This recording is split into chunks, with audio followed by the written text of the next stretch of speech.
I made a video, little short yesterday on how to kind of get started with gold fishing. And today I just want to go through and show you how I goldfish. So that's what we're going to do today. Just to reiterate a couple things that I said in the short. First things first, you're going to need to bring your imagination with you because you are playing by yourself, but you need to imagine that you are playing at a table with 3 other people. Things aren't always going to go in your favor. They're not going to go according to your plan. People are going to interrupt your stuff. People are going to destroy your stuff. People are going to beat you up as you play. That's the name of the game.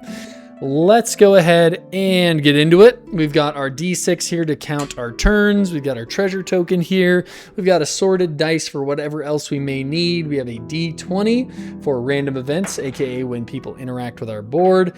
And we've got a spin down D20 to keep track of our life total. Put Mica into the command zone. And let's draw our opening 7 here. 1, 2, 3, 4, 5, 6, 7. Okay, what do we have? We have 3 lands. Not bad. We have a turn 2 play to create a 1/1 token for something for Mica to sack. We have Mana Geyser, an incredibly broken card, a board clear that is one-sided, and a transmutation font that we could use later on.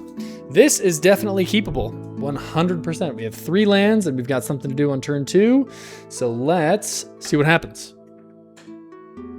Turn 1. Turn 1, we will draw for turn, and we will play a mountain. Moving to turn 2, we will draw.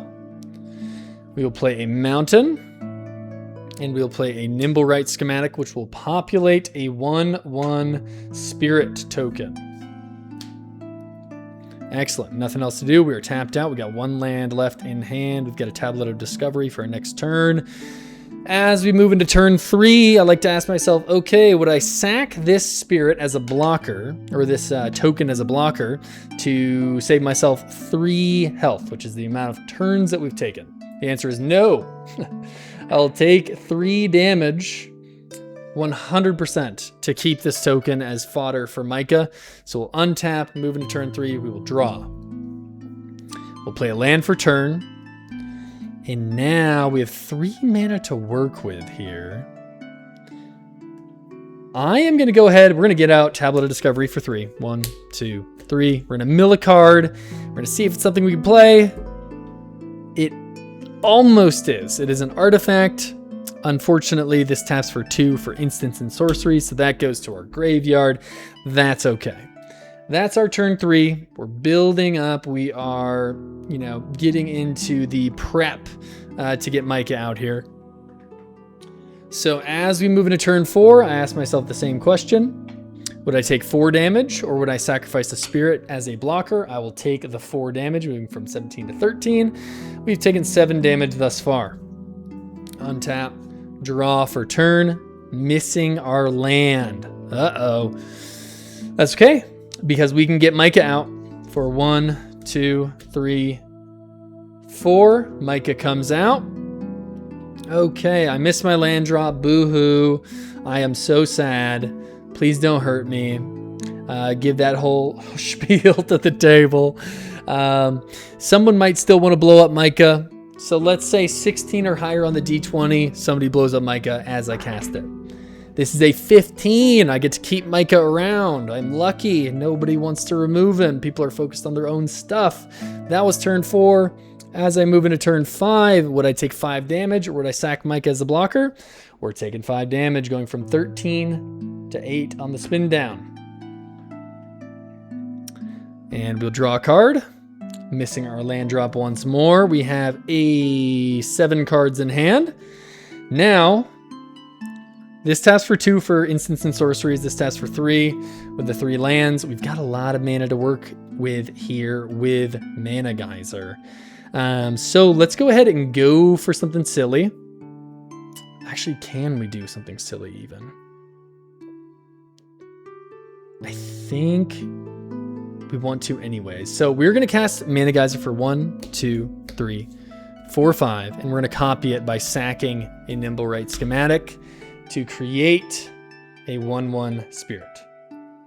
as we create that 1/1 spirit. We have generated, let's say, let's say this is turn 5. Let's say most people have hit their land drops. Let's say we generate 14 mana. Generate 14 mana times 2. So we have 28 mana to work with. This is where we got to get to picking up the pace here, because not everybody just wants to watch us play. So let's use 5 of that 28. We will use here. Let's get a D20 out. This is not going to be a spin down, but we'll keep this on 20. 20 plus 8. 28 mana.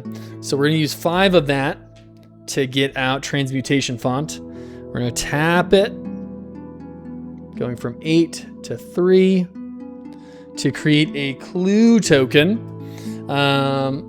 We will use the treasure token as the clue token for now, because we're going to immediately pay 2 more. Going down to 1 on my spin down to sack the clue and to draw a card. I get a land, which doesn't do a ton for me, but I have 21 mana to work with. I do have Fury Gale Flock, so let's go ahead and use 6 of that mana so this will be 1, and then 5 more, bring us down to 15. We'll use the spin down dice.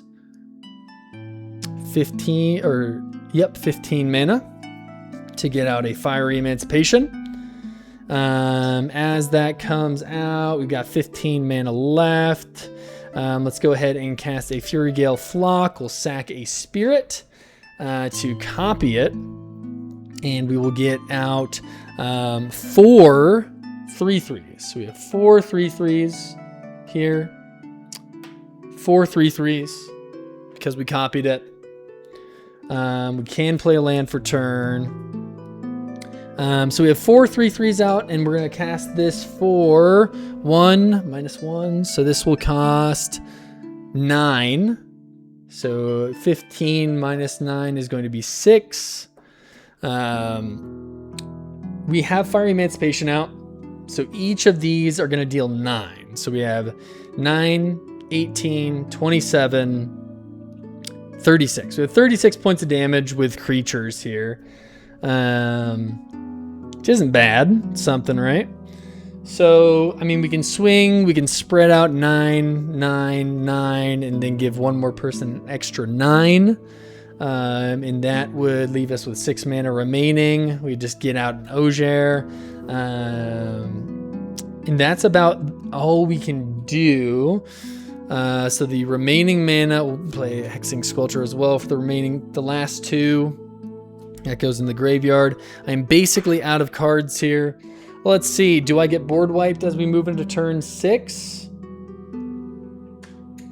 Turn 6. Do I get board wiped? Let's say 11 or greater, we get board wiped.